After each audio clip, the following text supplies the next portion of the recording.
A few months ago I got myself a Mavic Air drone. The idea behind myself getting it is that with my time-lapse captures and that, I thought it'd be pretty cool or pretty handy to have a drone that can not only follow you, but I can use to take photos or even video of the locations I'm at where I'm doing my photography or time-lapse captures. And one of the things that I was pretty keen on doing with the drone was waypoints, where you could set up a flight path and program the drone basically within its limits of flight time to follow a path, change altitude, and then change its point of focus or its point of interest. So as it flew by an object, for example, it could be panning the camera and rotating to keep that object in view. So I thought, that'd be, as someone who always works solo with my photography, it'd be pretty cool to have like a second autonomous cameraman type thing. So that's the vision I had with getting the drone and saving up money and paying $1,200 for it. So obviously with Litchi, using the mobile app as a standalone, you can create a flight path on location, and using the map as a guide, you can navigate the path in between trees, for example, or select certain objects as a focal point while the drone flies along the path and returns.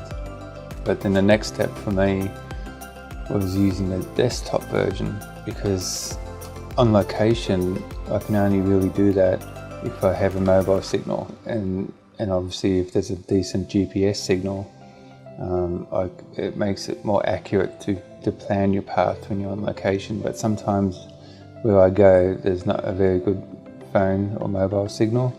In my mind, I'm not sure how accurate the path will be due to the fact that the mobile connection is slow. So the next stage for me is that using a desktop app when I'm at home to be able to create a flight path on my desktop using Litchi, and then go to location and just load up the flight path into the Litchi mobile app and just send my drone on its way. Because Google Earth Pro supposedly has accurate terrain information, I thought it would make sense to use it as part of the waypoint creation process. By using Google Earth's path creation feature with the extend path to ground option, it made it easier to visualize the path and to see if there could be any potential height obstacles that could be an issue for the drone's flight path. I could zoom in closely to the area and be able to see if there are large mounds of dirt or hills, for example. Well, that was the idea, but as I learned, you still should do a more thorough check of the surrounding map area, because not all elements are shown in 3D, like tall power towers, for example. Which was something I had missed, because initially when I had created the path, I was focused mainly on checking that the altitude for the flight path was high enough. Had I paid more attention and zoomed closer into the map, I would most likely have noticed that the lines were in fact large power cables running from a series of towers. Even when I imported the Google Earth path into the Litchi Mission Hub, I didn't notice, because again I was just focused on creating points of interest and adjusting each waypoint for where the drone should be facing as it reached that point. But I can say now, after almost losing my drone, I will definitely be paying more attention in future missions.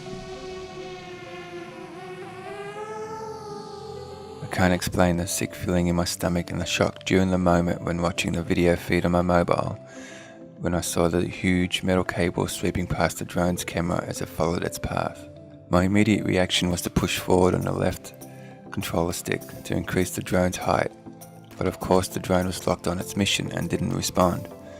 It was shortly after that I saw it sweep past the top side of a tower, and then panic began to set in. I was now worried that maybe I had also made a mistake with the altitude level, and imagined that the drone would crash into the side of a tall building on top of a mound of dirt or something. It was shortly after that point that the signal was lost and the video feed stopped, leaving me thinking that I could potentially have lost the drone on my very first pre-planned flight. thinking I just lost $1,200 and how would I be able to save up for another one. So yes, it wasn't a good moment for me, but I also remembered that I've heard others say that even when a drone loses signal to the controller, that with Litchi it will still continue on its waypoint mission and come home. So knowing that it would have plenty of battery power, as it was only a 6-minute mission, I waited hopefully for the signal to return to the controller, and about 3 long minutes later it did, and I can't tell you how much of a relief it was that the Mavic Air was on its way back to me. I learnt my lesson to be more careful when planning missions, especially after viewing the recorded video that the drone had captured. It had gotten very close to hitting some of the cables as it flew in between some of them.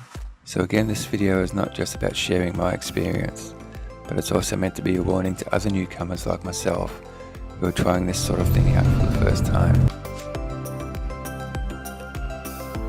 It's definitely a powerful feature and a fantastic tool to be able to pre-plan flights, especially for cinematic video work. But triple check everything, and if possible scout the location for yourself, and don't make the same mistake that I made, where I relied too heavily on Google Maps alone.